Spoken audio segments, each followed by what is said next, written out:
So to teach, you need materials. You need materials. To teach You with. do. So how do you know what to use? How do you choose what What materials material to do you use? use to teach?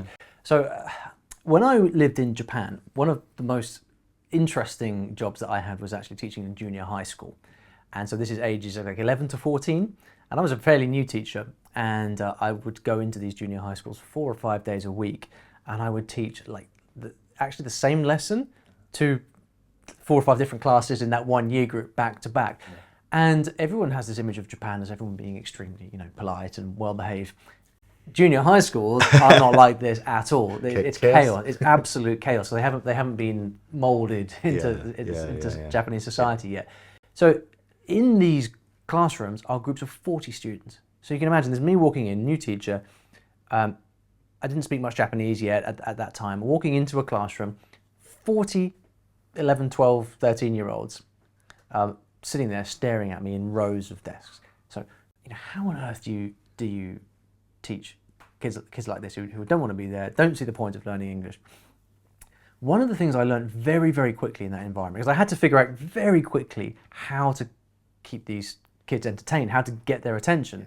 They would just be sleeping on the desk otherwise, like literally, because in this environment they would learn most of the stuff that they really needed to learn from the education system. They would learn in cram school, juku as they called it, in the evenings.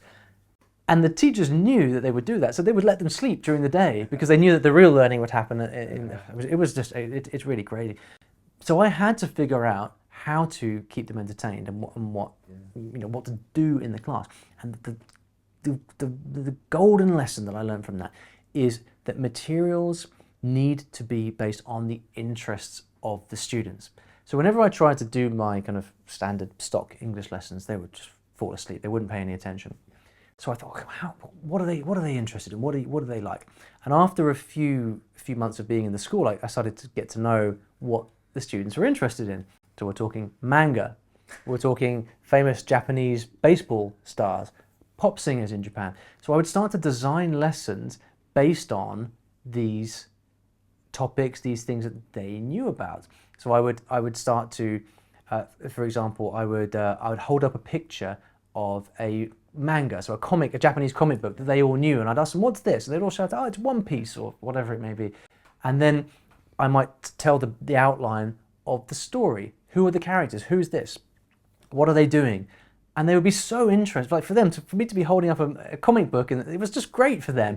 And they were motivated to then to engage with me in English. And so, point is, by designing lessons based on things that they were interested in, finding materials that they knew and they liked, if you can motivate them, you can motivate anybody. So on CEALT, obviously materials are a big part of it.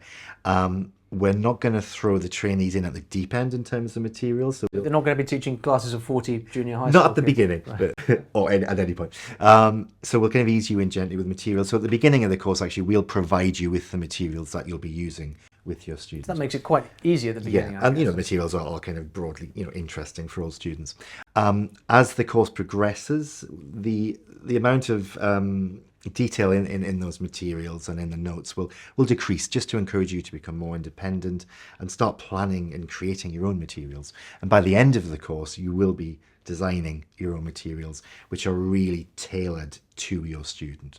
So there is a journey then of absolutely of us providing the materials that they'll use to teach at the beginning, yeah, and that gradually gets taken away, exactly. And then by the end they have the opportunity exactly. to design the lesson and choose the materials. Exactly. So you have that model at the beginning, and then we reduce that by the end.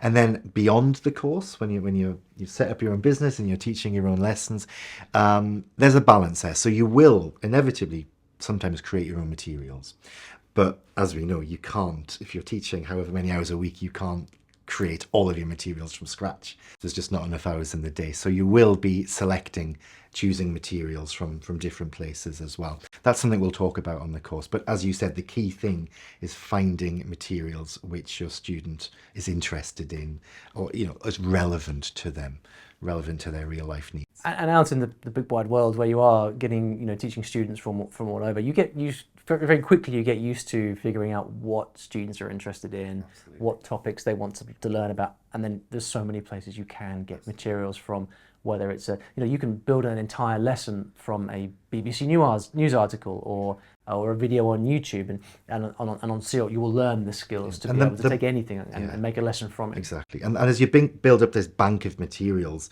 there will be times when you have a different student who has very similar interests or needs, and you can reuse that again potentially. Yeah, well, that's it. Because over time, once you have this bank of materials, if you're smart, you save that material. You keep it in a folder on your computer, and then very experienced teachers over time hardly ever need to make new materials because they've just got so stuff much from to the choose past. from.